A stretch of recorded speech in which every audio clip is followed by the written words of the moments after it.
आज नवरात्रीची पहिली माळ, पहिली कविता। आजची कविता आहे संत मीराबाईंवर। आपण सगळेच मीराबाईंची कृष्ण भक्ती जाणतो। मीराबाईंनी कृष्ण फक्त देव म्हणून पूजला नाही, तर त्याला आपला प्रियकर पती मानला। लौकिकात म्हणजेच या लोकात त्यांचा चित्तोडच्या राणाशी विवाह झालेला असतानाही त्यांनी कधीच राणाला आपलं पती मानलं नाही। ते गेल्यावरही त्या काळी विधवेसाठी जे काही निर्बंध होते ते मीराबाईंनी कधीच पाळले नाही, कारण त्यांच्यासाठी तर अविनाशी असा कृष्णच त्यांचा पती होता आणि हे त्यांनी जाहीरपणे त्यांच्या पदांमध्ये लिहिलंय सुद्धा।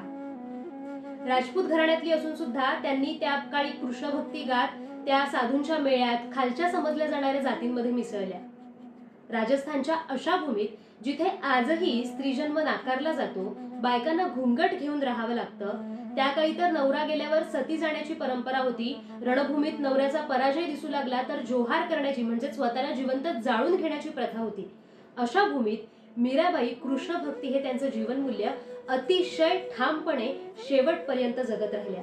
त्यामुळे मीराबाईंची जी कृष्ण भक्ती आहे ती त्यांच्या नवऱ्याच्या पुरुषार्थावर, सासरच्या कुलरीतींवर आणि राजसत्तेवर घाला घालणारी ठरली। भक्तीतून क्रांती करणाऱ्या अशा मीराबाई वाटतात। तर त्यांच्याबद्दल वाचताना मीराबाई मला जशा उमजल्या त्याच्यावर एक कविता लिहिली आहे, ती सादर करते। मीरे तू नाकारली गेलीस, मीरे तू नाकारली गेलीस, कारण तू नाकारलास कुळाचार, लौकिक पती अन विधवेच्या रीतीभाती।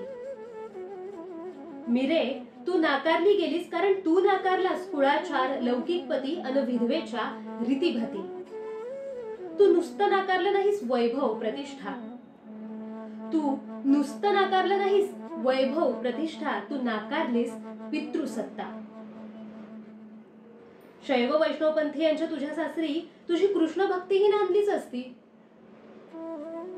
शैव वैष्णवपंथीयांच्या तुझ्या सासरी तुझी कृष्ण भक्तीही नांदलीच असती, जर जर तू पूजला असतास कृष्ण घरच्याच देवघरात, सांभाळली असतीस कुलमर्यादा राजपुतांची कुलवधू म्हणून।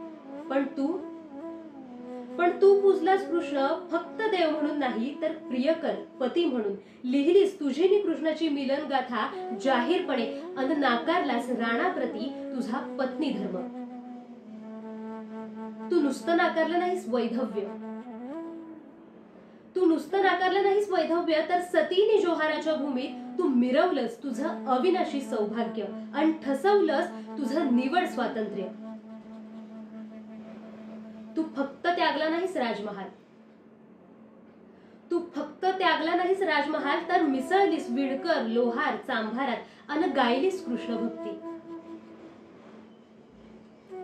शेवटी म्हणे तू कृष्णमूर्तीत विलीन झालीस, शेवटी म्हणे तू कृष्णमूर्तीत विलीन झालीस, गोपालाची संमती घ्यायला गेलीस आणि दिसलीच नाहीस। पण जर प्राणच द्यायचे असते तर तू आधीपासून झुंजही दिली नसतीस। तुला प्राणच द्यायचे असते तर तू आधीपासून झुंजही दिली नसतीस। तुझं स्वातंत्र्य प्रेम प्राणपणाने जपणारी तू पोबारा केला असशील मंदिरातल्या भुयारानं आणि जगली असशील तुझी जीवनमूल्य ठामपणे। सर्वस्व उधळता यावं असं एखादं जीवनमूल्य आम्हालाही सापडावं बघ तुझ्यासारखं।